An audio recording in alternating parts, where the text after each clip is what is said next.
প্রতিদিন 176 million ঘনফুট MMCFD gas পাওয়া গেছে। এটা এলএনজির চালান আনতে যে ব্যয় হয় সেটা দিয়ে 2টা থেকে 3টা কূপ খনন করা যায়।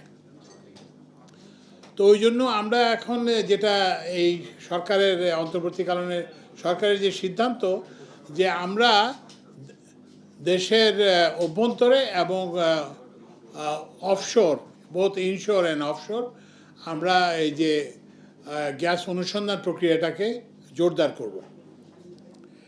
তো এইটাকে আমরা 2 ভাগে ভাগ করেছি, 2 ভাগে না অ্যাকচুয়ালি 3 ভাগে। প্রথমে হচ্ছে যে এটা যেটা অফশোর মানে বহি কি বলে এটাকে বাংলা কি বহি সমুদ্রের মধ্যে যেটা, তো সেইটার টেন্ডার হয়ে গেছে, সেটা টাইম বাড়ানো হয়েছে সম্প্রতি, এটা এখন ডিসেম্বর মাসে শেষ হবে এবং এখানে 7টি কোম্পানি ইচ্ছা প্রকাশ করছে এবং এটা হচ্ছে যে সমুদ্রের অনুসন্ধান। কিন্তু আজকে যে আমরা আলোচনাটা করেছি সেটা হচ্ছে যে ইনল্যান্ড মানে দেশের মধ্যে অভ্যন্তরে যেটার অবস্থা সেটা পর্যালোচনা করছে।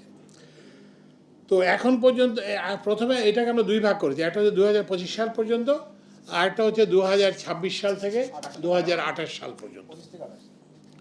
তো 2025 সালের পর্যন্ত যে আমাদের যে পরিকল্পনা তার মধ্যে অলরেডি 15টা খনন করা হয়েছে এবং এগুলোতে প্রায় 176 মিলিয়ন ঘনফুট গ্যাস এটাকে পার ডে প্রতিদিন 176 মিলিয়ন ঘনফুট MMCFD গ্যাস পাওয়া গেছে। তার মধ্যে আমরা 76 মিলিয়ন ঘনফুট জাতীয় গ্রিডে দিতে সক্ষম হয়েছি, আর বাকিটা ওই যে গ্যাস না থাকে, গ্যাস পাইপলাইন না থাকার কারণে এটা দেয়া সম্ভব হয় না। এখন আমরা এই 2025 সালের মধ্যে আরও 35টা কূপ খনন করব। এর মধ্যে কিছু অনুসন্ধান কূপ মানে একেবারে নতুন, আর এরপরে কিছুটা হচ্ছে উন্নয়ন কূপ যে একটু অ্যাডভান্স কিন্তু না, আর কতগুলো হচ্ছে ওয়ার্ক ওভার, এগুলো এক্সিস্টিং কূপ আছে, এখানে আরও একটু করে আরও গ্যাসের পরিমাণ বৃদ্ধি করা যায় কিনা সেই জন্য ওয়ার্ক ওভার করার।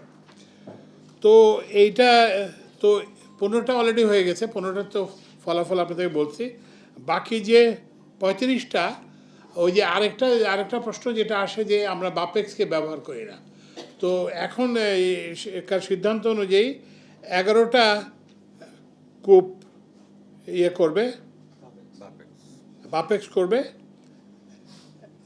এবং বাকি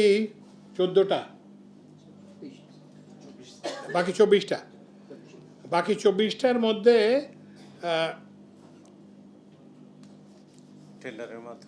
উন্মুক্ত।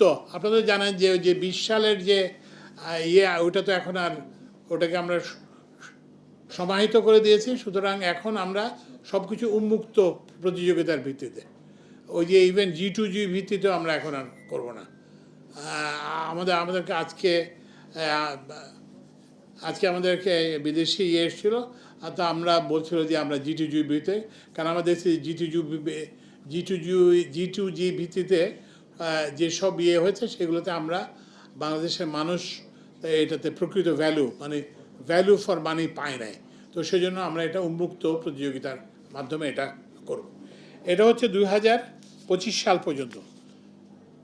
50টার মধ্যে 15টা অলরেডি করা হয়েছে, 35টা আরও করা হবে, তার মধ্যে 11টা বাপেক্স করবে, বাকিগুলো আমরা উন্মুক্ত প্রতিযোগিতার মাধ্যমে। আর এরপরে 25 থেকে 28 সালের 25 থেকে 28 সালের যে পরিকল্পনা, সেখানে আমরা 100টা কূপ করব, বিভিন্ন ধরনের যে নতুন এবং অনুসন্ধান এবং উন্নয়ন এবং কি বলে ওয়ার্ক ওভার 3 ধরনের থাকবে। স্যার 69-এর মধ্যে বাপেক্স তার নিজের এরিয়ায় বা অন্য এরিয়ায় 33টা নিজে করবে, হ্যাঁ। আর একটা রিগ ভাড়া করে করার পরিকল্পনা আছে সেটা 10টা। তার মানে 43টাই হলো বাপেক্স করবে, আর 26টা স্যার আমরা হলো এটা তো ওই যে এই জন্যই ওই যে আপনাদেরকে যেটা বলা হোক বা আগে যেটা আগে আমি বলেছি যে আমরা বাপেক্সকে এইবার সর্বশক্তি দিয়ে নিয়োজিত করব এবং দেখি যে সবাই বলে যে বাপেক্সকে সুযোগ দেওয়া হয় না, এবার আমরা সেই সুযোগটা দেব, এখন দেখব যে এই সুযোগের কি হয়। বাট আমরা পাশাপাশি যেটা বাপেক্সের যেহেতু একটা ক্ষমতা সীমাবদ্ধতা আছে যে বাপেক্সের 5টা রিগ আছে, আরেকটা রিগ হয়তো ভাড়া করতে পারবে, কিন্তু এর বাইরে যেটা সেটাও আমরা উন্মুক্ত প্রতিযোগিতার মাধ্যমে করব। তো আমরা আশা করতেছি যে এই প্রচেষ্টার মাধ্যমে আমাদের যে এখন যে গ্যাস নিয়ে যে একটা বিরাট সংকট আছে, বাসা বাড়িতে গ্যাস নাই, শিল্প কারখানাতে যে গ্যাস নাই, তারপরে হচ্ছে যে গ্যাস নাই, বিদ্যুৎ উৎপাদনের জন্য গ্যাস নাই, সার উৎপাদনের জন্য গ্যাস নাই।